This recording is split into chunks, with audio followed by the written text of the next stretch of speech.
Protagonistas, um podcast apresentado por Ariane Lobo e Paloma Mina. Aqui você vai ouvir histórias reais de empreendedorismo e todos os perrengues que fazem parte dessa jornada. Um espaço onde o sucesso vai além do próprio negócio. Protagonizar as nossas histórias é o que a gente busca. Vem com a gente se inspirar? Bem-vindas ao Protagonistas, o podcast que dá voz a mulheres empreendedoras que estão construindo as suas próprias histórias de sucesso. Hoje vamos compartilhar com vocês a jornada incrível de mais uma mulher que decidiu tomar as rédeas da própria carreira e escrever seu próprio destino. Prepare-se para se inspirar. Sim, e eu não sei por qual plataforma você está nos assistindo ou nos ouvindo, mas é sempre bom lembrar que estamos presentes no YouTube, no Spotify, no Instagram e no TikTok. Protagonistas.podcast no Instagram, que é por onde a gente compartilha os cortes, onde vocês podem interagir com a gente, né, Pá? Encaminhar as perguntas, sugerir entrevistadas e também falar que nós somos lindas, maravilhosas. Comentar sobre os episódios. Exatamente. A gente gosta muito dessa interação. Vamos lembrar que a Sim. gente faz essa construção juntas, né? Quanto mais vocês interagem, mais a gente consegue trazer um conteúdo de qualidade pra vocês. Isso aí, tem episódio inédito toda quarta-feira, 00:01. O episódio já tá tanto no YouTube quanto no Spotify. E os cortes podem subir a qualquer momento em todas essas redes que a Ari falou. E se você quer entrar em contato com a gente, tanto para participar do podcast, quanto para colaborar com o nosso projeto, sim, aceitamos Pix. Todo tipo de Pix. podcastprotagonistas@gmail.com. Se você é uma empresa e gostaria de anunciar aqui no nosso podcast também, você entra em contato através do mesmo e-mail que vai ficar aqui nessa descrição. Exatamente. E a nossa entrevistada de hoje estudou muito para saber desconstruir uma coisa que está super arraigada na nossa cultura. Ela é psicóloga, neurocientista e especialista em relacionamentos abusivos. A nossa protagonista de hoje é Daniele Machado! Seja muito bem-vinda, Dani! Obrigada, muito obrigada pelo convite. É um Nós prazer também. estar aqui com vocês, inclusive para dar voz a esse tema tão importante, né? Tão importante. Com certeza. Exatamente. Dani, conta pra gente quem era você quando você escolheu a psicologia. Pois é, eu mudei a minha trajetória, porque antes de fazer psicanálise, que é a minha primeira formação nessa área, eu atuava como enfermeira. Então, eu fui enfermeira durante quase 15 anos, eu acho. E assim, na época que eu tava nos hospitais, eu levava muita bronca, porque assim, a gente aprende que a gente precisa ter um distanciamento mínimo, assim, dos pacientes, para não ter muito envolvimento afetivo, até para a questão do nosso autocuidado, né?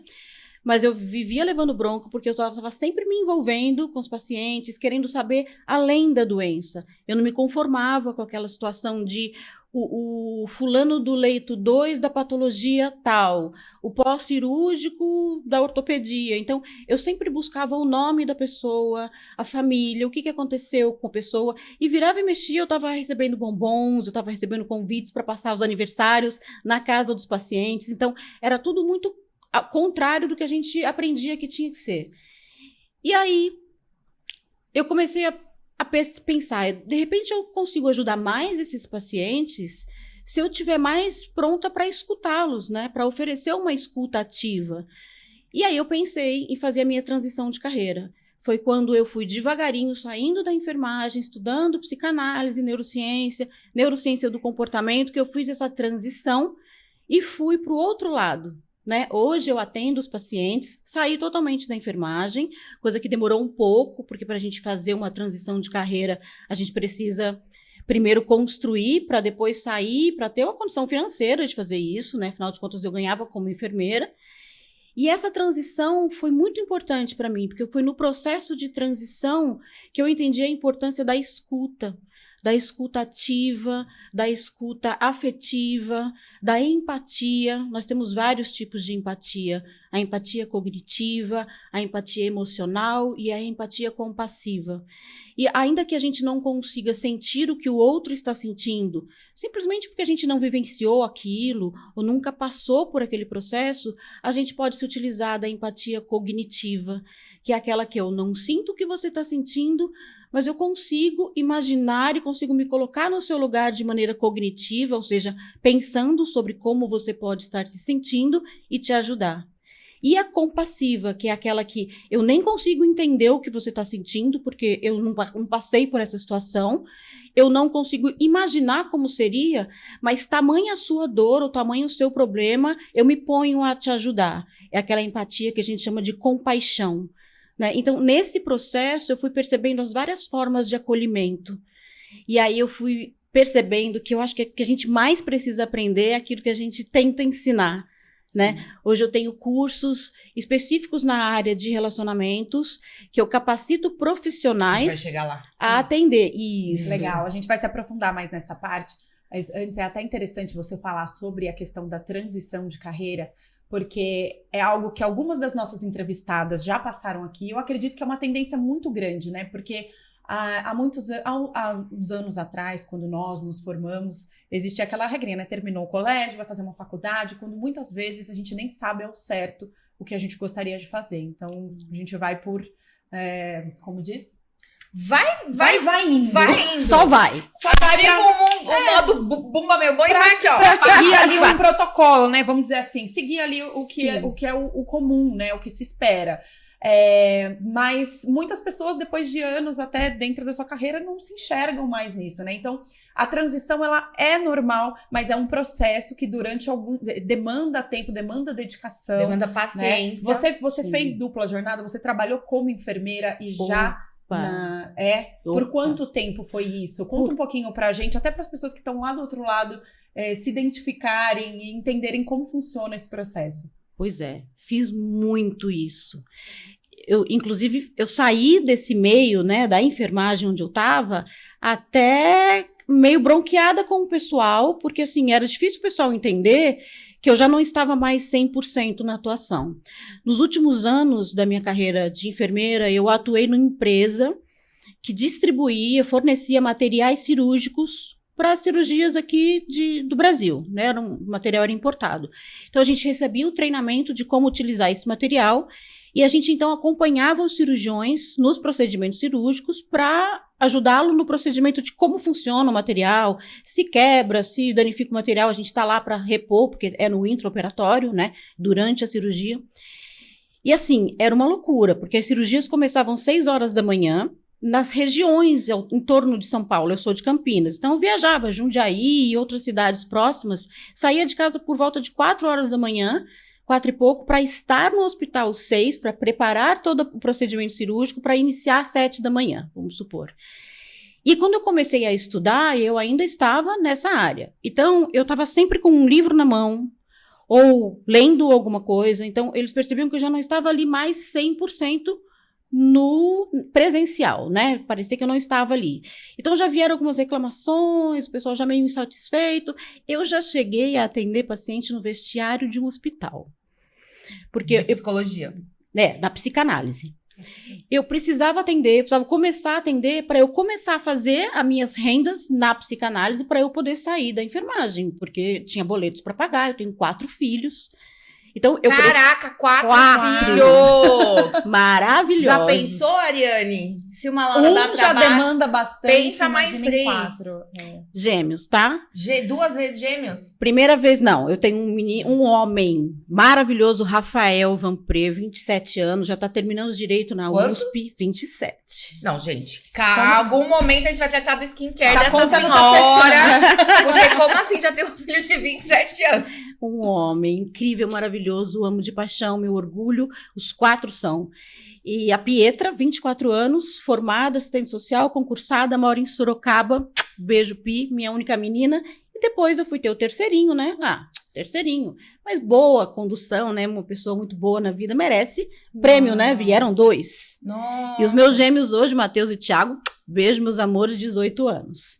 E o boleto tinha que não parava, Nossa, né? Eu nem sou capaz de calcular a idade de boleto. 4 crianças. Melhor então, não se você calcular. não nasceu herdeira e quer fazer uma transição de carreira, esteja preparada aí por um período. Mas tem começo, meio e fim, Mas né? vamos lá, você falou que foram os últimos anos. Quanto tempo foi? Foi 1 ano, foi 2 anos, foi 1 ano e meio, foi quanto tempo? Nessa transição foi 1 ano e meio, mais ou menos. Entre eu despertar e falar assim, não, eu vou estudar a mente, eu vou me capacitar para atender as pessoas, de fato, como eu já fazia nos hospitais, mas não era o meu papel ali.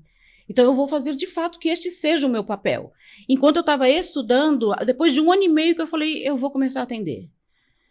E peguei minha primeira paciente ainda na enfermagem. Isso era mais ou menos que ano? Ai, eu acho que era 2018, Tá. por aí. E como você cuidava da sua cabeça nesse período? Porque, né, era uma jornada bem exaustiva, Sim. mãe de 4 filhos, fazendo uma transição de carreira, tendo que dar conta da casa, 2 empregos, Sim. se desenvolvendo aí nessa segunda carreira. Como que você cuidava de você? Ou não cuidava? Não tinha que cuidar, cuidar, tinha né? que cuidar. Inclusive, Hoje eu comecei com isso. Quem é da psicanálise e conhece o tripé analítico, que a gente se pauta, né, no tripé que Freud preconizou para nós da psicanálise, que é a teoria, a análise e a supervisão. E eu acredito que pelo principal, que eu acho que todo mundo que faz psicanálise precisa começar por esse pezinho do tripé, que é a análise.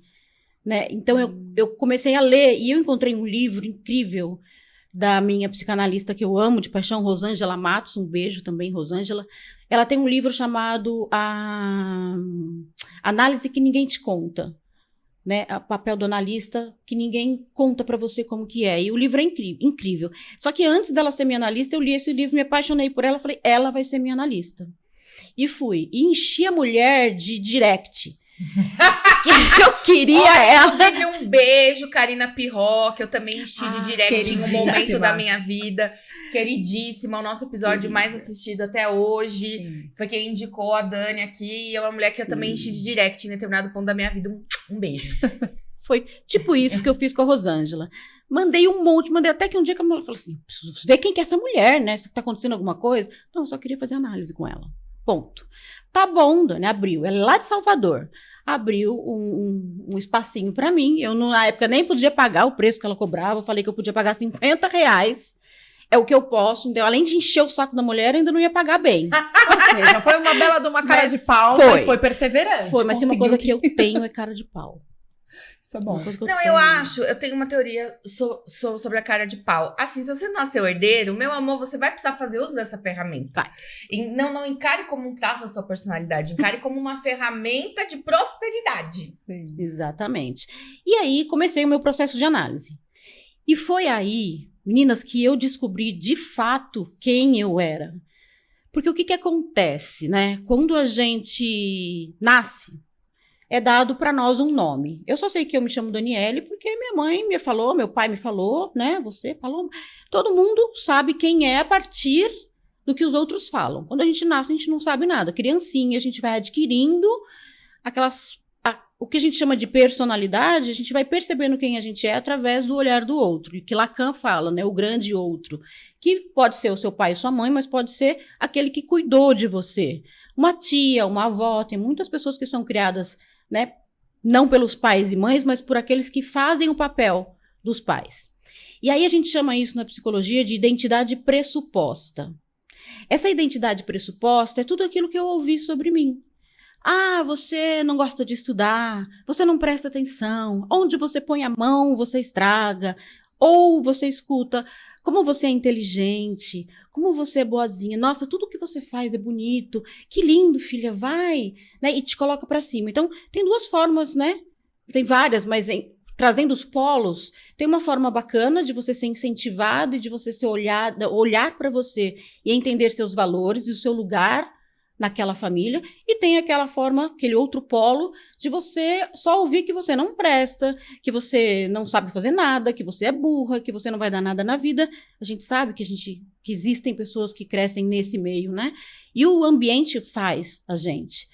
E aí, quando a gente vai para a vida adulta, se a gente não passa pelo processo de alteridade, que é o que a gente chama de mesmidade, que é quando a gente olha para essa identidade que foi colocada em mim, e eu introjetei porque eu não tinha outras formas de me ver a não ser pelos olhos dos outros. Se eu não passo por esse processo de autoanálise ou de alguém me ajudando no processo de análise para olhar para mim e falar assim, não, mas espera aí, eu não sou isso. Eu sou melhor do que isso. Eu não sou incapaz, eu posso, eu consigo. E é nesse momento em que você parte como você, sendo você, para as suas buscas. E foi só nesse momento em que eu realmente me encontrei no meu processo de análise e que eu consegui dar essa virada de chave na minha vida. Eu lembro que antes da psicanálise, eu era uma assalariada. A enfermagem, infelizmente, é muito pouco reconhecida, muito pouco remunerada. Com 4 filhos, não sobrava dinheiro para uma pizza no final de semana. Para você fazer nada. Eu não conseguia proporcionar lazer para os meus filhos. Era pagando as contas e era aquilo ali. E a psicanálise, eu diria mais ainda, a minha análise, a percepção de quem eu sou, dos meus valores e o quanto eu sou capaz de ir além, foi o que possibilitou essa virada de chave. Então, assim, se você acha que você não tem capacidade, se você acha que você não consegue, se você acha que você é um fracasso, não consegue ver os seus valores, reveja isso. Procure alguém que possa te ajudar a encontrar essa pessoa incrível que existe em você. Porque todos nós temos, tanto o lado bom quanto o lado ruim. Não existe perfeição. Mas eu lembro uma historinha que eu ouvia, que acho que muita gente conhece, mas que a gente cria dentro de nós, né? Existe um lobo bom e um lobo mau. E aí nessa historinha que é criada, que é um camponês que mora com a filha, ela chega e fala, papai, a gente tem um lobo bom e um lobo mau ali no nosso quintal, né? Como a gente vai saber quem vai sobreviver? E ele, muito inteligente, falou, é aquele que você alimentar. Então, dentro de nós é a mesma coisa. Nós temos o lado bom e o lado ruim. Dentro de mim existe a loba da canção da Alcione. Valendo também. É isso aí. Sabe o que eu queria te perguntar rapidinho? Você falou que você começou a trabalhar ali perto de 2018. Isso. Pode parecer pouco tempo, 6 anos, mas é que teve um evento, uma coisinha de nada que aconteceu de lá pra cá. Eu queria saber como que mudou o exercer da sua atividade de 2018 pra cá. E eu queria saber se a pandemia foi um divisor de águas até nessa parte de fazer dinheiro. Foi um divisor de águas, porque antes eu vivia na rua, viajando, inclusive, e achava sempre que quanto mais eu fizesse por fora, mais eu poderia ter. E menos eu tinha. Na verdade, eu ficava sempre naquele linear. Não tinha muito mais para onde ir dentro do que eu fazia. E a pandemia foi um período em que eu fiquei em casa com os 4, né? Na época, 2 adolescentes. Um estudando pro vestibular, se eu não me engano. 2 crianças, tá? Só quantos anos eles tinham? Eu acho agora? Que... 2 meninos de 13 anos em casa é sossegadíssimo. Super tranquilo. Super Lidar com isso foi muito tranquilo. Só que não. Tava medicada, né? Tava de manhã, de tarde, de noite. Tá tudo certo. Mas assim, fora de brincadeira, a pandemia ajudou muito. Por quê? Porque os meus pacientes hoje, 100% são online. Eu não atendo presencial. E isso rompe fronteiras, porque se eu fosse atender só, vamos supor, em Campinas, se eu fosse atender só lá, eu ia ter ali Campinas, tudo bem, 1,5 milhão de habitantes.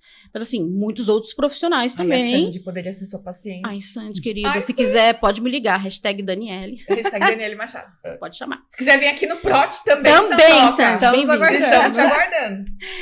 Então, assim, os meus cursos, por exemplo, hoje são todos online. Então, a pandemia facilitou muito. Eu fico imaginando, né? Não sei se a gente já estaria no 100% online hoje se não fosse a pandemia. A gente ia chegar lá, com certeza. Estava caminhando para isso.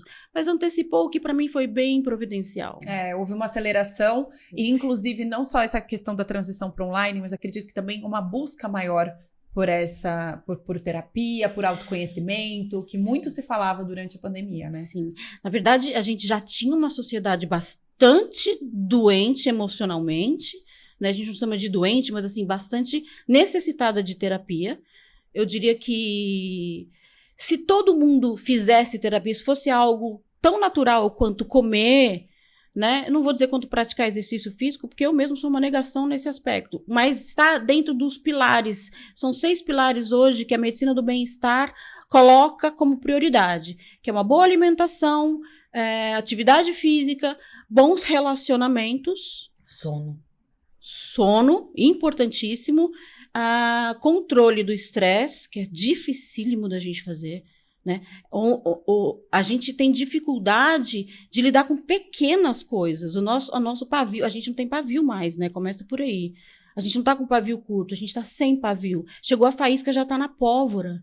Então a gente está assim, todo mundo hoje acelerado no 2.0. Quem ouve áudio no WhatsApp no 1.5? Quase ninguém Eu mais. já me peguei tentando acelerar stories. Sabe, pois é. stories de um minuto? Sim, eu também. Sim. Pois é, a Tipo, gente não onde tem. fica esse botão aqui que essa pessoa tá falando tão devagar, misericórdia. Esse negócio de controlar estresse é uma história muito boa. A minha prima, ela tava trabalhando num lugar, beijo, Cá, e aí tinha uma menina nova. E aí a menina ficava perguntando as coisas pra ela o tempo inteiro. Só que aquilo atrapalhava o ritmo de trabalho dela. E aí, eu acho que a gente podia fazer isso com o estresse. Ela virou, ela pegou não sei o quê e falou pra menina, Tó, tá aqui a sua ficha, você pode me fazer uma pergunta por dia. Aí a menina fazia a pergunta, depois ia fazer outra lá, você já usou a sua ficha. Ai, que Eu bosta. acho que a gente poderia ter isso pra estresse. Tipo assim, vou passar 2 nervoso hoje. A hora que vier o terceiro, você olha bem pra cara do problema e fala, hoje não, Faro. Hoje não, hoje...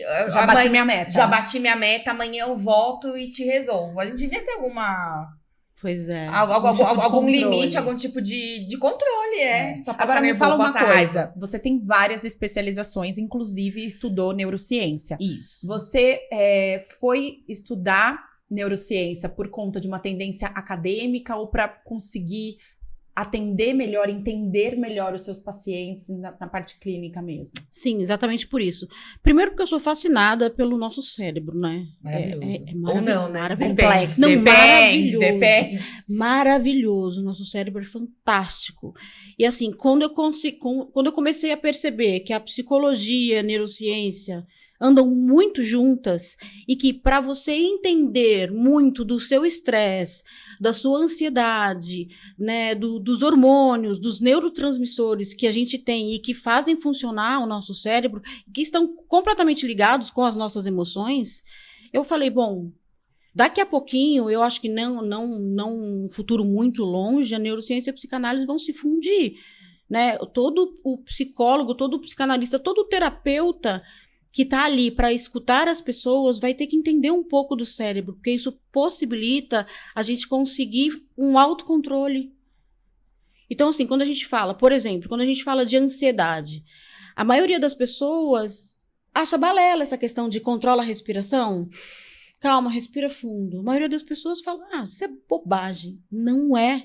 Isso é cientificamente comprovado. Porque o que acontece? O que é o estresse? Quando vamos falar um pouquinho dos caçadores e coletores lá atrás, quando eles viviam o estresse, era um estresse que eles estavam ali realmente com um leão. Uma questão ou de sobrevivência uma com o questão- leão. Exatamente. Então ali o cérebro era preparado para luta e fuga. Ou ele ia lutar ou ele ia fugir, mas de alguma forma ele ia desacelerar, ele ia liberar aquela adrenalina, aquele cortisol, aquele hormônio que foi preparado para a luta. Toda a musculatura do corpo. Ia usar, Tá. exatamente. Ou ele lutava e ganhava, ou ele morria e acabou o estresse, né? Ou ele Só corria. que- ou ele corria, mas ele ia liberar. Hoje em dia, isso assim, um leão aqui, outro ali, não era toda hora. Hoje em dia a gente lida com estresse o tempo todo. E muitas vezes esse estresse que a gente tem que lidar, ele nem é real, ele é imaginário. É a ansiedade. O que pode acontecer? Pensamentos intrusivos, vai acontecer um acidente, vai acontecer alguma coisa ruim, vou perder o meu emprego, meu marido vai me trair, esse monte de ansiedade e perturbação que o teu cérebro não sabe se é real ou não, porque o nosso cérebro não diferencia realidade de fantasia. Então, toda vez que você tem uma ansiedade, toda vez que você tem uma preocupação exagerada, ele se prepara para luta ou fuga. A amígdala é uma parte do sistema límbico que é extremamente ligada com perigo, com medo. Então, ela fica hiperativada o tempo inteiro. Se assistir um da Atena, então, a amígdala não desliga nunca Não mais. desliga. Nada contra o senhor da Atena, tá? Mas é pelo tipo de conteúdo, a amígdala fica bastante ativada. Exatamente. Então, a gente não libera isso. Então, hoje em dia, as pessoas estão tensas, as pessoas estão aflitas, elas estão, né, angustiadas. E a respiração é você comunicando à amígdala que, ó, baixa a bola, tá tudo bem.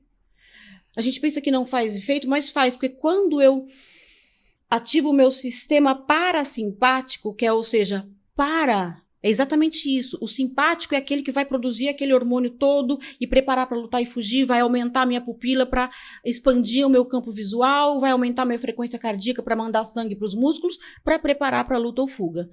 Então, como é que eu consigo controlar isso? É respirando fundo e através do meu sistema, do meu corpo, eu comunico, ó, poxa bola. Gente, é como se o cérebro estivesse dizendo combate e o seu corpo falasse tá tudo bem. E aí o cérebro fala, não, pera, tem alguma coisa aqui que não tá, então deixa eu relaxar. Não, a conta tipo não fecha. Tipo, o chefe chega e fala assim, olha, quero você na minha sala daqui 2 horas. Dá no mesmo que encarar o leão. Que você fica imaginando o que vai acontecer, o que vai acontecer, o que vai acontecer. Hora que chega ali, você tá pronta pra correr ou fugir. Você pode dar na cara do seu chefe? Não pode. Você pode fugir da empresa? Não pode. Então, hoje, eu acho que a gente ainda vive uma desconexão entre o que o nosso cérebro está preparado para, há milhares de anos, fazer, e o que a convenção social exige, que é você sorrir, você ser relaxado e falar, e aí, chefe, como foi o final de semana? Você quer saber o que ele quer te falar, que ele pode... E outra coisa que as pessoas não pensam, assim, te mandar embora, muitas vezes abala a sua sobrevivência, tal qual o homem das cavernas que se deparava com o leão, podia acabar com a sobrevivência dele ali. Mas, vamos fechar a parte de negócio, porque a gente ainda quer falar do relacionamento abusivo, gente, o tempo, tá correndo. Lá. Fala aí, você tem uma pra fazer, né? Não, você que tem. Não, tem sim, você. Ai. Pra fechar essa etapa de negócios, antes da gente se aprofundar na parte dos relacionamentos. Hoje, você falou um pouquinho no começo, você conseguiu escalar o seu negócio com cursos e com mentorias. Como que foi esse processo? Você ganha mais hoje do que você ganhava como enfermeira? Quase 3 vezes mais. Ai, que beleza. A gente gosta de mulher assim, ganha dinheiro. Ganha dinheiro, né? É ganhar dinheiro. Mas foi necessário fazer esse investimento todo, e não só na carreira, mas você considera que muito dessa parte de autoconhecimento. Não, e essa parte de escalar também. Tô falando bem de business mesmo. Porque pra você atender, tem um limite de pessoas pra você atender. Sim, tem. Olha, pra vocês terem ideia, eu comecei atendendo 7 da manhã e terminava meu último paciente às 11h30. Da noite? À noite. Nossa, insano. Fiz o que muita gente faz, e todas as pessoas que me procuram para consultoria, para transição de carreira, eu dou essa dica. Porque a gente vai com muita sede ao pote, a gente vai com muita necessidade. Eu cobrava menos do que eu cobro hoje, naturalmente, eu estava começando. Então, eu precisava de muito paciente para conseguir largar da enfermagem. Senão, eu não ia conseguir, porque ia ter conta que eu não ia conseguir pagar, simples assim. E aí, eu comecei a perceber que me deu infecção urinária, porque eu não levantava para fazer xixi. Eu sentava na cadeira, era um paciente atrás do outro. Hoje eu consigo negociar isso, então eu tiro uma parte. Hoje eu sou diretora da Escola de Psicanálise de Curitiba. É uma escola de formação em psicanálise. Nós começamos, ela já existia, o Fabrício Tavares é o fundador, um beijo, Fabrício, é o meu grande ídolo e meu incentivador. E ele começou a escola de psicanálise com 6 alunos, depois quando a gente colocou ela no virtual, hoje a gente tem mais de 1.000 alunos. Então, estamos na 28ª turma de formação. E isso tudo a gente começou fazendo tudo sozinho. Eu e ele ali, a gente fazia tudo, a gente atendia o telefone, a gente emitia o boleto, a gente fazia matrícula, a gente dava aula, a gente dava mentoria, era tudo. E aí, devagarinho, a gente foi crescendo. Hoje a gente tem uma equipe de mais de 17 pessoas com a gente. Então, assim, foi um processo em que no começo era tudo só a gente não tinha ninguém para fazer. Então, assim, hoje eu consigo pegar um período do meu dia, me dedicar só à escola, o período da tarde, paciente, e nos intervalos à escola. Eu e o Fabrício, a gente se fala 24 horas por dia, o tempo todo. À noite eu dou aula em mais de uma instituição, eu tenho os meus cursos específicos que são só meus, tenho as aulas da escola, então hoje eu consigo fazer dinheiro dessa forma. Você tem várias frentes de negócio. Tenho várias frentes de negócio. Cai Pix de vários lugares na sua conta. Graças a Deus. E eu sou CEO do Radar Analítico, junto com meu esposo, que tá ali, maravilhoso com a gente.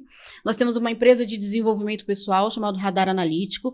Lá a gente dá cursos também, a gente oferece workshops. É bem bacana. Então hoje, assim, eu me sinto realizada profissionalmente, mas quero mais. Isso não se chama ganância.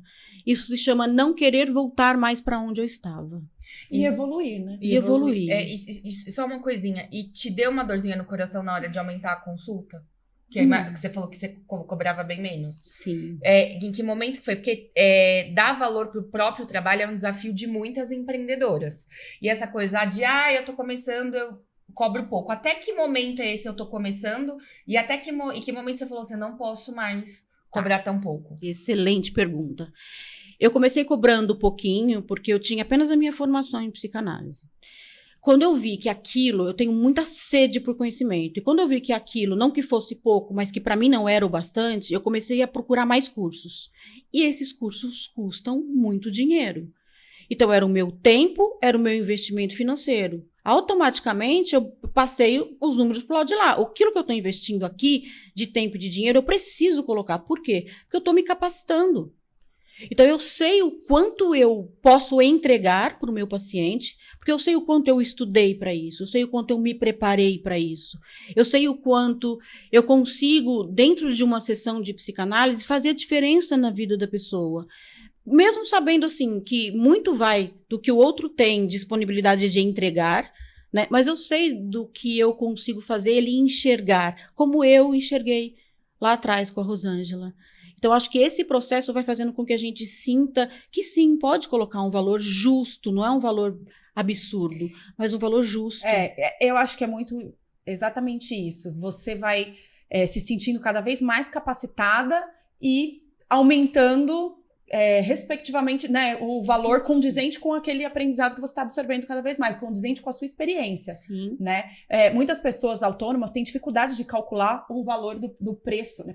Não tem preço e valor, mas enfim, o preço do serviço mesmo, que aqui né? é a parte objetiva que é o que cai na conta, né, Exato. pessoal? Que pra pagar uma luz não é, eu tenho um valor subjetivo. Não, pagar uma conta de luz é o Pix que tem na conta. E tem que tomar cuidado com essa história de, eu sou baratinha, porque você fica querendo fechar um monte. Aí chega uma hora que você não tá levantando da cadeira e tem infecção urinária. Baratinha é uma barata pequena. Vocês são mulheres que custam caro, que estudam, que gostam de um bom creme, de um bom restaurante, tem que cobrar caro porque vocês custam caro, amor. E não é questão de ganância, é questão também de prezar pela qualidade do seu trabalho. Porque um bom profissional, ele se mantém atualizado. Para se manter atualizado, demanda investimento. Muito. Então, é justamente essa conta. E fora o tempo, né? Porque pra você abrir a agenda, igual eu tava falando que ela trabalhava de manhã, de tarde e de noite. Pra ela abrir a agenda pra estudar à noite, fazer uma pós à noite, ela teria que deixar de atender. Começa daí já. Quanto custa isso? Quanto né? custa isso? Bom, Finais de semana, estudando, então, tudo entra, né? A gente fala muito de qualidade de vida, mas isso que a Ari falou de ter qualidade no trabalho, também é uma coisa que a gente precisa colocar na conta. Porque e entenda uma coisa, a hora que seu cliente tiver dinheiro pra pagar uma coisa cara, ele não vai chegar pra você e vai falar assim, vou te pagar 3 vezes mais porque você é baratinha e me acompanhou até aqui. Não, ele vai pagar a pessoa cara. E você que é baratinha, ainda vai ter que correr atrás de outro cliente. E eu vou te dizer só mais uma coisa pra gente encerrar esse assunto. Tem a primeira coisa que a pessoa tira da lista dela é a análise. Mas se você for ver, ela vai fazer a unha, ela vai fazer o cabelo, ela não deixa de fazer outras coisas, mas a primeira coisa que é cortada é a terapia. Infelizmente, né? Depois é um mundo cheio de maluco, ninguém sabe por quê. Vamos lá. Verdade. Indo agora para as questões que você trata em consultório virtual, né? Que você já falou que não atende ninguém presencial. Você pode explicar para quem nunca ouviu falar em psicanálise, o que é esse método, essa forma de trabalho e quais são os seus diferenciais se a gente for comparar com outras abordagens terapêuticas? Tá. Nossa, que pergunta difícil, gente. Fiquei orgulhosa de conseguir fazer. Eu mesma, viu? Vou falar que eu sou uma dessas pessoas. Queria entender, assim, qual é a principal diferença de uma terapia normal. De apoio, de repente. Isso, é exatamente, praticamente essa é a diferença, tá?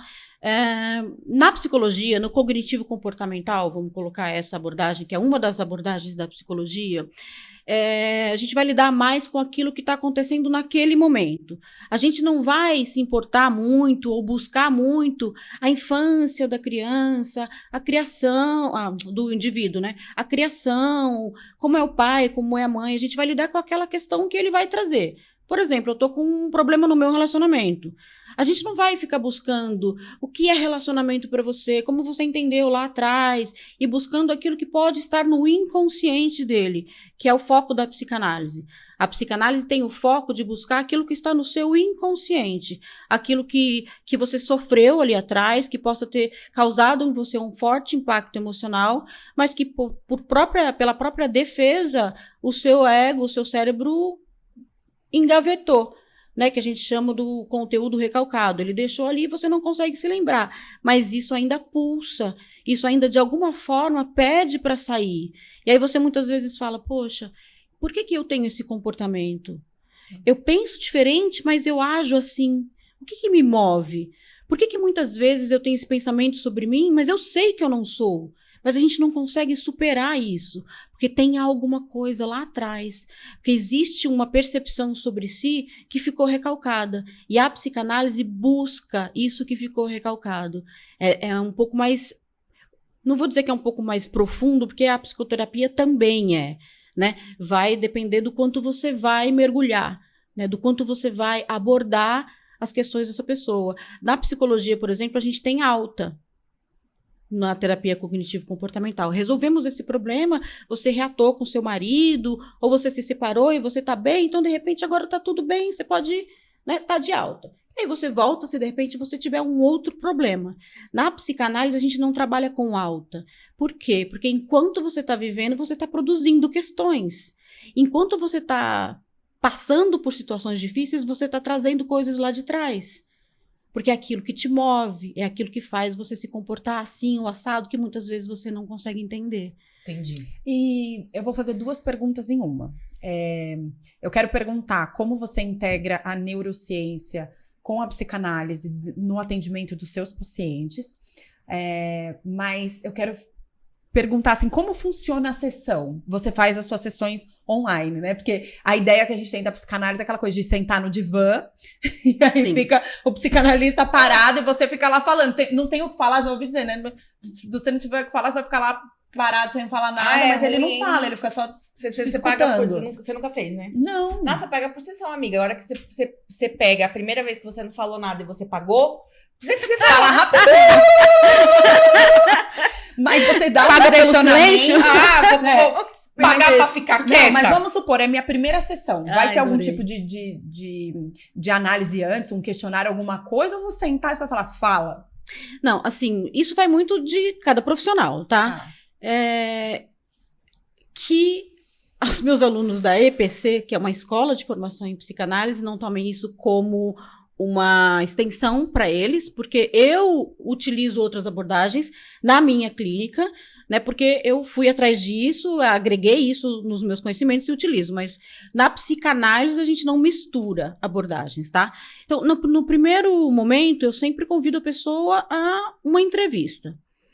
Paga, a entrevista paga, porque é um horário, tá? Eu posso até depois, se fechar o pacote, se fechar as sessões, eu vou tirando esse valor da entrevista. Mas no primeiro momento eu preciso saber qual que é a queixa principal da pessoa. Então eu sempre explico o que é a psicanálise, diferencio a abordagem da cognitivo-comportamental, porque na psicanálise a gente não orienta, a gente não aconselha, a gente não passa atividades para casa, né? Na cognitivo-comportamental é de costume isso, né? A gente passar orientações, dar dicas. Na psicanálise não. A gente deixa a pessoa entender a situação. Claro que a gente faz provocações, claro que a gente faz movimentos, o manejo para que a pessoa veja aquilo que eu estou vendo. Porque se eu for lá e disser, eu vou ser só mais uma pessoa que vai estar dizendo coisas que todo mundo vê, mas a gente não. Então, praticamente essa é a diferença, sabe? A pessoa vai chegar no entendimento daquilo, não sozinha, mas assim, não através daquilo que eu falo. Então, eu ouço da pessoa qual que é a queixa principal, procuro saber onde ela mora, da onde ela está falando, porque a gente tem diferenças culturais, né? Se ela está falando de fora, por exemplo, eu tenho pessoas que moram fora, são brasileiros, mas moram fora. Então, a cultura do país onde ela vive influencia nas questões que ela está passando ali, né? Então, eu procuro saber sempre onde a pessoa está, onde ela foi criada, né? E aí, no decorrer da conversa, eu vou sabendo um pouco mais de pai, mãe. Mas você também tem aquela conversa. O que te trouxe até aqui? Isso, o que Se você você tivesse espera? boa da cabeça, Então, você não ia, né? basicamente, normalmente a gente tem a nossa história, que a gente cria na nossa cabeça, as nossas verdades, e a gente enxerga por uma perspectiva. E Isso. aí, o que você faz é fazer provocações para nós mesmos olharmos de outro ponto, por outra Isso. perspectiva, Isso. as mesmas questões. Eu costumo falar uma passagem de José Saramago, que José Saramago ele fala que a gente precisa sair da ilha para ver a ilha. E o paciente é aquele que está na ilha. Eu sou aquela que vejo o paciente de fora da ilha. Então eu vejo as saídas.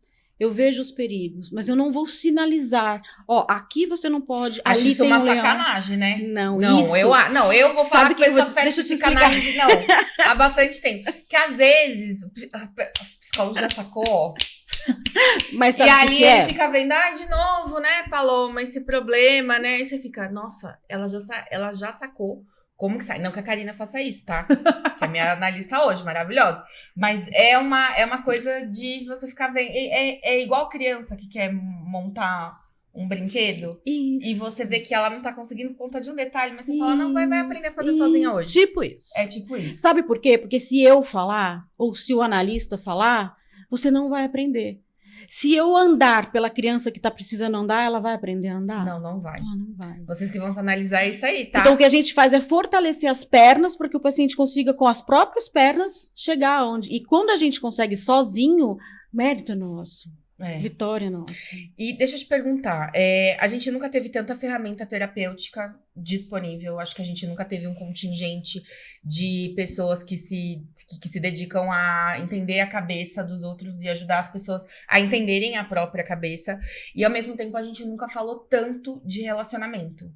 Sim. De todos os tipos. Quais são as principais queixas que você escuta no consultório hoje sobre as relações que as pessoas têm? Pois é, na verdade, tudo é relacionamento, né? Tudo. Quando você vai ver, pode vir queixas de diversas áreas. No trabalho, uma amiga, um amigo, ou meu cônjuge. Mas se você for ver, tudo é relacionamento. O ser humano não nasceu para viver sozinho. A gente se relaciona. A gente precisa disso. A maior queixa que eu identifico é a dificuldade de comunicação. As pessoas não estão sabendo se comunicar. A comunicação é sempre ácida, é sempre cobrando, é sempre exigindo. As pessoas estão muito necessitadas de afeto, muita necessidade de pertencimento. Com isso, a gente sobrecarrega o outro e a gente cobra do outro aquilo que a gente deveria dar pra gente mesmo. Mas a gente não dá. Né? Não tem essa percepção de autoamor, de autocuidado, e aí pro outro fica pesado, porque ele também precisa de autoamor, autocuidado, e ainda tem que carregar você. Seja um chefe, seja uma amiga, um amigo, ou o marido e a esposa, que normalmente as pessoas que mais tomam, né, é quem tá mais próximo da gente. Toma, que você fala, toma porrada, né? Né? Não sofre com isso. né? Que acaba sofrendo uma com patadinha isso. aqui, uma ironia Uma alfinetadinha uma alfinetadinha ali. Exatamente. E a maioria dos seus pacientes, eu imagino que seja mulher. 80%. 80%, tá. Do ponto de vista da neurociência, existe alguma diferença fisiológica que justifique a diferença entre os gêneros na hora de lidar com os relacionamentos? Sim, existe. Não estruturalmente, tá? Mas, por exemplo, voltando de novo, na época dos caçadores e coletores, que a gente estava ali no desenvolvimento. Vamos supor que seja o desenvolvimento ali de Darwin, das espécies, né? O nosso cérebro vai se acostumando e vai se moldando conforme o ambiente. Então, na época dos caçadores e coletores, os homens saíam para caçar e as mulheres ficavam na aldeia cuidando da alimentação e das crianças. Então, naturalmente, vamos parar e pensar que um grupo de homens sai para caçar. Quando você vai caçar, você não pode ficar pipipipopopó, que vocês vai espantar a caça. Então, eles vão em silêncio. Por isso que os homens, a tendência de falar um pouco menos, serem mais objetivos. Eu vou lá para caçar.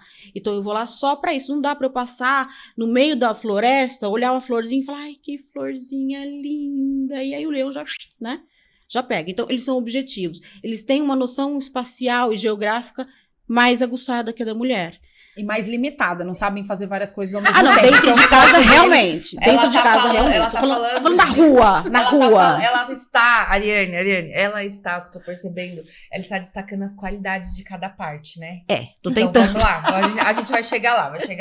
As mulheres Eles- que ficavam na aldeia É. tinham que desenvolver mais o falar. Elas tinham que se comunicar. Até porque cuidar daquele monte de criança, né, amor? Exatamente, ensinar a falar. Então, assim, a mulher tem uma percepção, assim, maior. A gente consegue falar aqui, eu tô vendo que ele tá filmando ali, eu tô vendo o Rafael ali, eu tô vendo sua expressão aqui, a gente vê tudo. O homem, se ele tá fazendo uma coisa, ele tá fazendo aquela coisa. Não espere que ele vai ver o que tá em volta. Você pode passar correndo, chorando, que ele não vai ver. Tipo assim, ó. E a gente espera, né? E a Esse é o gente problema. a gente espera. Aí que vem o conflito. Exatamente. Você não viu que eu entrei chorando? Não viu. Não viu. Não viu. Tem diferença. Eu trago muito Mas isso. passa uma mulher de mini saia aqui, ó, na visão periférica, pra ver se não enxerga. Enxerga, gente, enxerga. Eles já estão, assim, desenvolvendo novas habilidades, por incrível que pareça. Depois de milhares de anos. Bom, e assim, pra além dessas questões biológicas que diferem como homens e mulheres encaram os relacionamentos, porque eu acho que a gente passa também por expectativa. As mulheres esperam um príncipe e a impressão que eu tenho é que os homens esperam só alguém que substitua a mãe deles pra cuidar deles. A impressão que eu tenho, tá, gente? É por isso que eu sou solteira. Aí, eu queria entender por que a gente percebe o pesar muito das relações são os fatores culturais. Você pode explicar, como se eu tivesse 5 anos de idade, o que é um relacionamento abusivo? Porque, infelizmente, o Brasil é um país em que 4 mulheres morrem por dia por conta de feminicídio. Não é um raio que cai na cabeça das pessoas. É uma cultura, infelizmente. Então, explica pra gente o que é um relacionamento abusivo. Excelente pergunta, porque eu posso dizer com certeza que muitas mulheres vivem relacionamentos abusivos e não sabem. Porque, assim, muita gente acha que um relacionamento abusivo é aquele relacionamento que você apanha, que você sofre uma agressão física. E não é só isso, é também isso.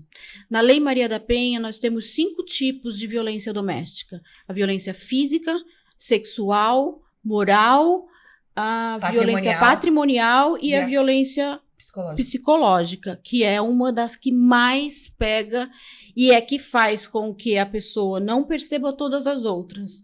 Porque o indivíduo, o relacionamento abusivo, ele não começa abusivo, isso é importantíssimo.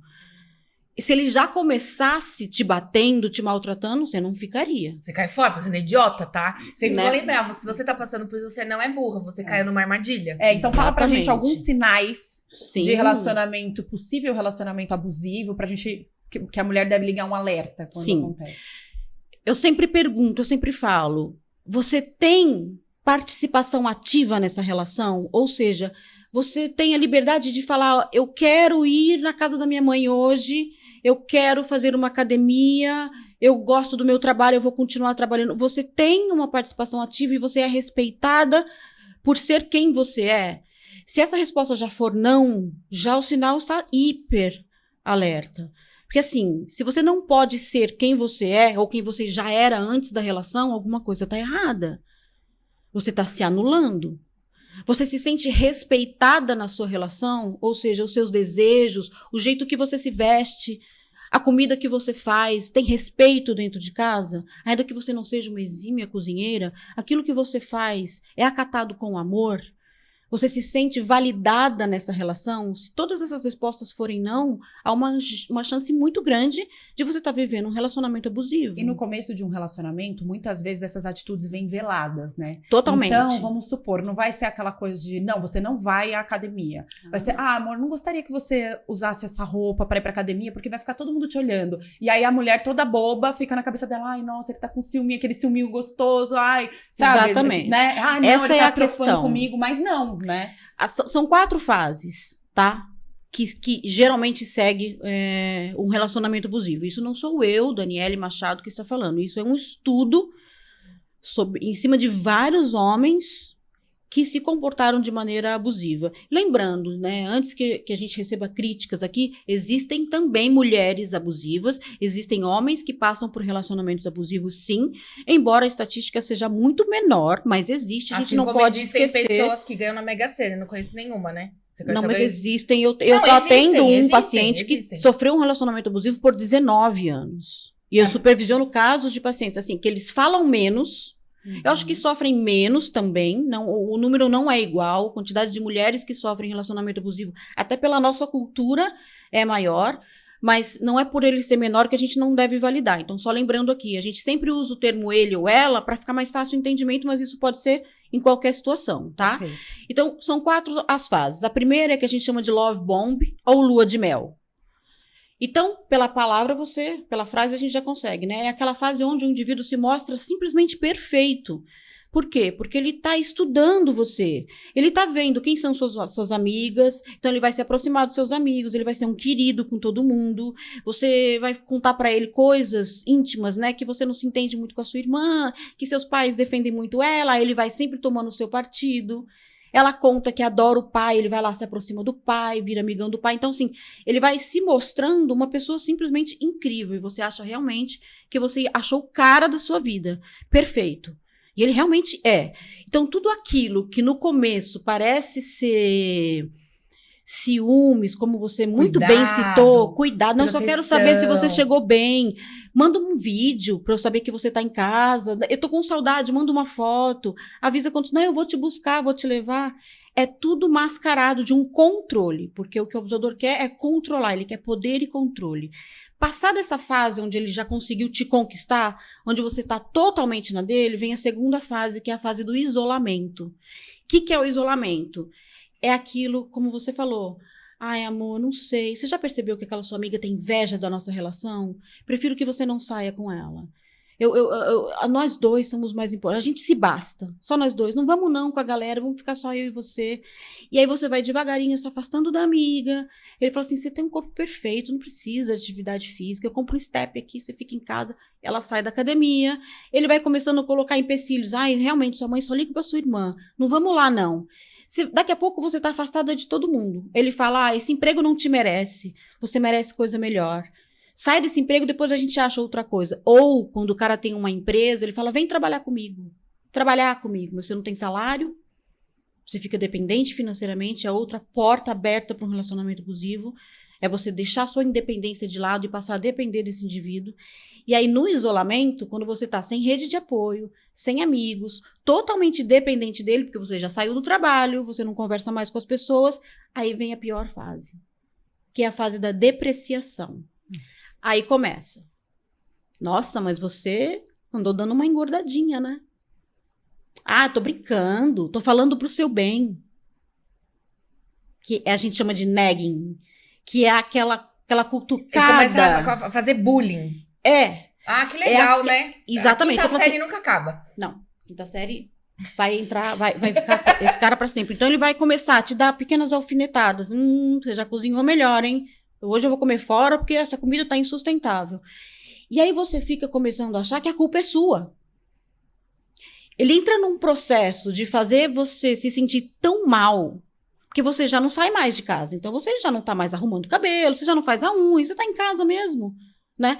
Então você já está descuidada, você já se abandonou. Só que você não percebe esse abandono, esse autoabandono. E aí quando você vê, ele começa a te diminuir. Você também não trabalha, né? Todo o dinheiro que você usa é o meu. E começa a controlar os gastos. Com o que você gastou isso aqui? E começa a controlar, inclusive, a liberdade, cercear a liberdade. Não, você não vai. Eu já tive casos em que o fulano saiu de casa na sexta, trancou a mulher, ela não tinha dinheiro, levou o celular dela e voltou na segunda-feira. Ele foi pra praia. Eu conheço casos assim também. Ela não tinha nem como se comunicar. Eles moravam num sítio, era afastado, quer dizer, ela passou o final de semana em casa, ela tinha pouca coisa de alimento, e ela veio me contar isso depois, porque ela não tinha nem telefone. Quer dizer, chega a viver um verdadeiro inferno. E olha, eu vou te dizer, às vezes a pessoa não acha que vive um relacionamento abusivo. Sabe por quê? Primeiro, porque ela tem aquela falsa ideia de que o cara é incrível. E ele implantou nela a certeza de que ela é que transformou ele nesse monstro. Tá vendo? Eu vou ter que sair de casa.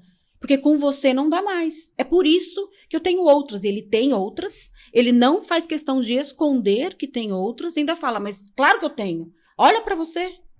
Então ela vai se sentindo um lixo. E vai ficando cada vez mais difícil de sair disso. E sabe Até o que é porque triste? elas não têm nem dinheiro pra sair disso. E o que é triste é que normalmente é essa pessoa que sofre, é quem vai procurar, de repente, algum tipo de ajuda, algum tipo de tratamento, né? Mesmo depois, quando ela já vê que ela já tá lá no fundo do poço, de repente. E muito se fala sobre esse lado. Mas o que leva um abusador a ser um abusador? Assim, fatores, talvez porque essa pessoa já tenha sofrido algum tipo de relacionamento assim quando era criança. Existe algum tipo de Eu não estudo vou, que fale comentar sobre nada isso? a respeito disso. Eu não vou comentar nada. Porque, assim, o que faz desenvolver? Amor. Não, é caráter, é a formação do caráter, mas em que momento que isso aconteceu? Oportunidade, tipo assim, tem aquela coisa que fala, ocasião faz o ladrão. Eu acho que o ambiente faz o abusador também. Porque se, às vezes, esse mesmo cara, se ele tá com uma mulher que não dá tanto espaço pra ele, ele não se desenvolve. Então, mas é assim. isso, porque ela limitou, mas ele já é um abusador. Então, mas amor. ele só não pôde desenvolver, mas Sim. tem pessoas que não são. E esses que são, assim, existe algum padrão? Então, normalmente, essas pessoas que se enquadram como abusadores, eles têm traços muito fortes de narcisismo. E o narcisismo, ele é aquela pessoa, o narcisista é aquela pessoa egocentrada.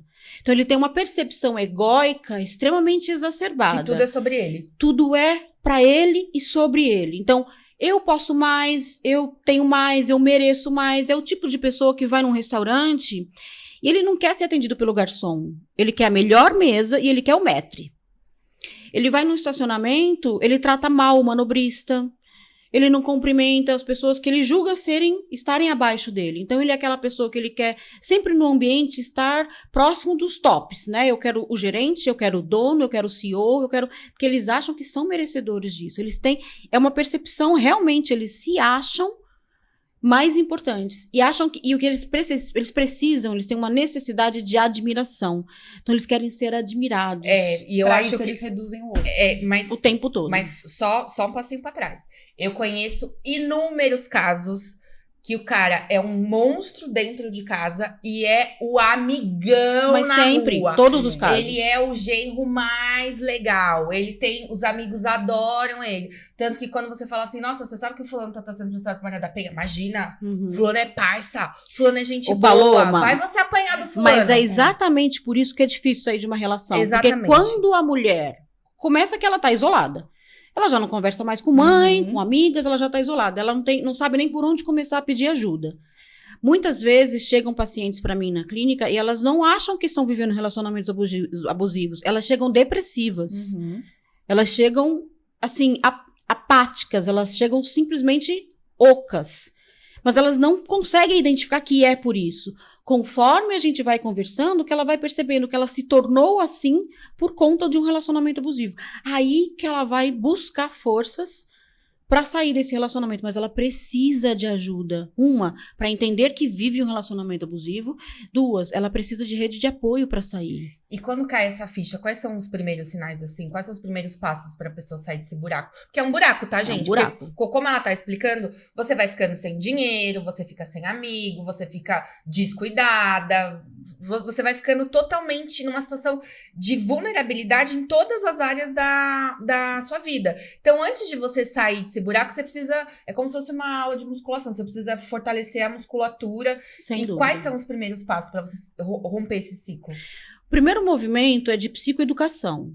Porque embora eu tenha percebido que essa pessoa possivelmente viva uma relação abusiva, se eu falar, pode ser que ela não volte mais para análise. Pode ser que ela comece a resistir. E aí eu perco a oportunidade de ajudar essa pessoa. Tá. Então eu tenho que fazer uma psicoeducação. De que maneira? Contando para ela o que é um relacionamento abusivo. E ela mesma vai falar assim, pô, mas peraí, eu vivo isso. Eu vou falar numa terceira pessoa. Eu vou falar como se fosse... eu falando sobre uma outra pessoa que vive um relacionamento assim, e ela vai entender que o dela é, e que para ela sair dessa relação, ela precisa ter rede de apoio. Ou seja, procura quem você acha que vai te apoiar, quem vai acreditar em você. Porque também não adianta ela buscar pessoas que vão dizer exatamente aquilo. Não, mas o cara não é possível. O cara é incrível. E ele realmente, as pessoas realmente, eles são incríveis. Os narcisistas, eles são pessoas muito legais de se conviver. Eles são charmosos, eles são agradáveis, eles são engraçados, eles são companheiros. Fora de casa. No convívio, aquele que ele resolve abusar, a pessoa não vai acreditar que ele é capaz de fazer isso. Até por isso que a vítima acha que a culpa é dela. Foi ela que transformou aquele cara incrível nesse monstro. E aí ela entra numa situação que a gente chama sempre, que a gente costuma sempre falar, ela acha que vai salvar esse cara. Então ela vira salvadora. Não, Amor, eu vou conseguir você não é salvar. a She-Ra, você não é a Mulher Maravilha. Inclusive tem esse livro aqui que eu indico pra ler, ó, Síndrome da Boazinha. Aqui fala muito essa questão dela achar que ela vai conseguir Quer mostrar fazer... todos os seus livros e Sim, falar por que boa. eles são importantes? Sim, esse aqui, ó, O Fenômeno Gaslight, é um livro pesado, inclusive. Ele é cheio de gatilhos, então quem já vive uma relação abusiva, toma cuidado na leitura, que pode despertar bastante gatilho. É um livro muito interessante. Gaslighting, a gente acha que é uma terminologia nova, mas ela vem de um filme de 1940, filme até preto e branco. Onde o cara fica fazendo a mulher achar que ela é louca. Ela fala que tem um lampião aceso, ele fala que não tem, que ela é louca, ele vai lá, acende, ela fala que viu, ele fala que não. E a pessoa fica realmente achando que ela é louca. A manipulação também A é muito forte. manipulação, mentira.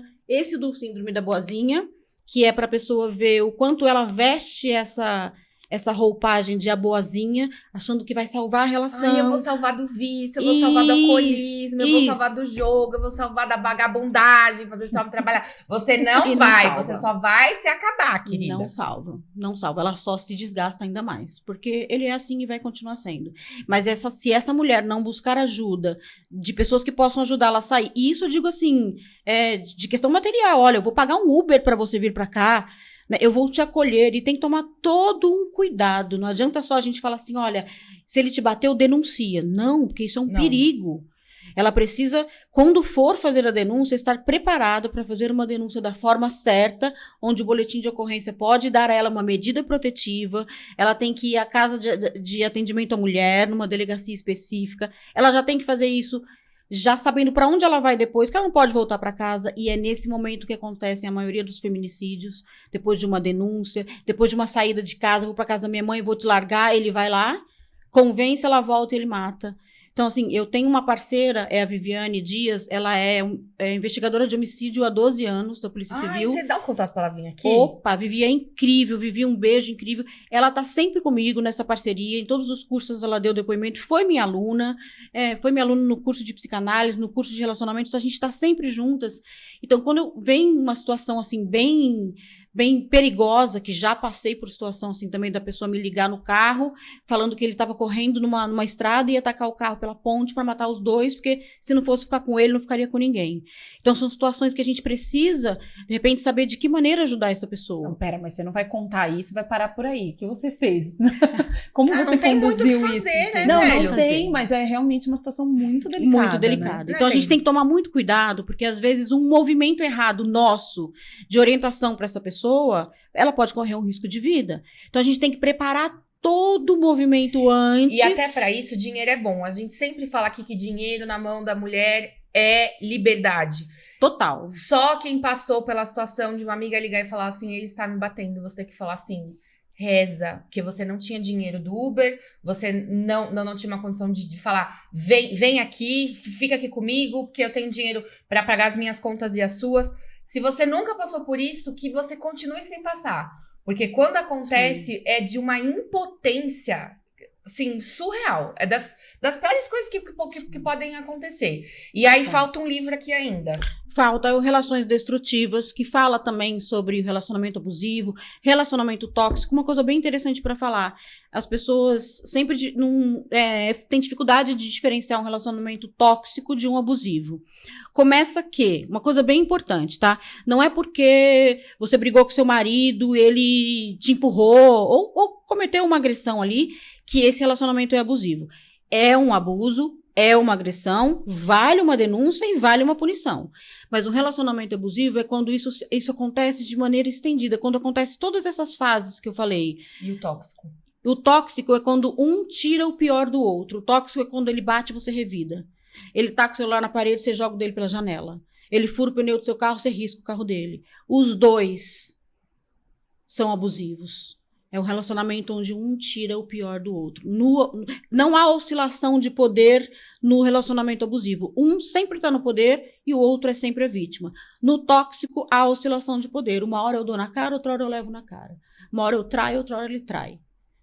Interessante. Entendi. Bom, estamos chegando nos momentos finais. Ai, Aliás, que estouramos o tempo. Já estouramos. Para o vocês tempo. terem ideia da complexidade, né? É muito interessante ouvir. A gente poderia ficar muito tempo mais aqui falando sobre isso. A gente vai fazer agora uma pergunta que a gente faz para todas as entrevistadas. E agora, qual é o seu antagonista, o seu vilãozinho lá interior que você trava batalhas para vencer diariamente? O sono. Gente, acho que é o vilão mais fofo, o vilão mais fofo que a gente já viu aqui. É verdade, gente. Eu preciso dormir. É como se eu fosse um adolescente. O adolescente precisa de mais horas de sono. Quase 10. Eu preciso de quase isso. Então, assim, eu tenho muita dificuldade. Meu marido tá aqui, não me deixa mentir. Eu tenho dificuldade de levantar de manhã. Então, isso a vida inteira. Minha mãe sempre fala, eu acordava você de manhã, minha mãe jogava água pra eu levantar pra ir pra escola de manhã. Que horror. Água, mãezinha linda, mas ela fazia porque eu precisava ir pra escola. Mas eu tenho, acho que é o meu grande vilão, é o sono. E qual foi seu plot twist? Aquele momento que você deu, que rolou uma virada de chave que mudou o rumo da sua vida pra sempre? Eu acho que foi a psicanálise, foi o meu processo de análise, meu autoconhecimento. Aí a chave virou. E qual o recado que você deixa pras protagonistas que estão acompanhando a gente agora naquela câmera ali? Mulherada maravilhosa, não duvidem de vocês. Não duvidem da capacidade de vocês. A gente falou agora há pouco sobre a identidade pressuposta. Façam uma análise de tudo aquilo que você ouviu sobre você, de tudo aquilo que você acha que você pode ou não pode. Se questione, sempre interrogue esses pensamentos intrusos que vêm. Mas por que será que eu não consigo? Por que eu acho que eu não vou dar conta? Por que eu acho que eu não sou capaz? Será que você não é mesmo? Será que não existe uma capacidade enorme aí dentro que você só não colocou para fora? Busque um processo de autoanálise, busque se conhecer, busque profissionais capacitados que vão te ajudar a enxergar essa pessoa incrível e muito capaz que tem aí dentro de ser uma grande protagonista, que é isso que vale a pena, a gente ser protagonista da nossa vida. Ai, que maravilhosa! Dani, muito obrigada pela presença. Eu que obrigada. agradeço. De verdade. Foi um prazer te receber aqui. Como que as pessoas te acham nas redes sociais? O meu Instagram é @Daniele... Não. Qual é o meu Instagram? Meu Instagram é @psidaniele.machado. Daniele com 2 L's. Vai aparecer aí na com tela 2 pra Ls. vocês. Isso. E eu não tenho mais redes sociais, gente, que eu não dou conta. Eu só tenho meu Instagram. Mas eu posso colocar meu celular também, se vocês quiserem não colocar. tem necessidade de Não botar tem celular. necessidade de Eles botar entram, podem entrar em contato por não, direct. mas no meu Instagram pode? tem também. Ah, Tem no isso, celular. melhor. Fácil. É só clicar no... Clicar não, perdão. No início da entrevista Instagram já dela. apareceu. Se você for lá no Joia. protagonista, vai ter corte com a Dani. Com E certeza. é isso aí. Você acha ela pra ser uma pessoa mais organizada da cabeça, né? Porque esse negócio de arrumar armário é legal, mas mais importante é estar arrumado o quê? O seu pensamento. O que tanto se fala de dentro pra fora, né? Exatamente. Com certeza. Bom, esse é um episódio, oferecimento Hubcon, que tem estrutura completa com equipamentos de ponta e múltiplos cenários dinâmicos. Na Hubcon, você conta com serviços de criação publicitária, assessoria de imprensa, produção audiovisual e consultoria empresarial. Tire seu projeto do papel, fale com a Hubcon. É isso aí. Não deixe de seguir Protagonistas Podcast no Instagram. É lá que a gente recebe as perguntas de vocês, a sugestão de entrevistadas, recebe todos os comentários, interage sobre os episódios. E é só chamar a gente que a gente tá lá o tempo todo, né, Ari? Com certeza. E se você gostou desse episódio, não esquece de curtir, faz o seu comentário, deixa aí o que você achou desse episódio, encaminha para pessoas que você acha que podem absorver esse conteúdo. Acho que todo mundo, na verdade, Todo né? mundo, Mas na se verdade. você já lembrar de pelo menos 3 pessoas que precisam assistir esse episódio, encaminha para elas. Não seja egoísta. Tem protagonista pra todo mundo. Encaminha pras amigas. Semana que vem a gente se vê? Com certeza. Até lá. Beijo. Tchau. Tchau. Protagonistas, um podcast apresentado por Ariane Lobo e Paloma Mina. Aqui você vai ouvir histórias reais de empreendedorismo e todos os perrengues que fazem parte dessa jornada. Um espaço onde o sucesso vai além do próprio negócio. Protagonizar as nossas histórias é o que a gente busca. Vem com a gente se inspirar?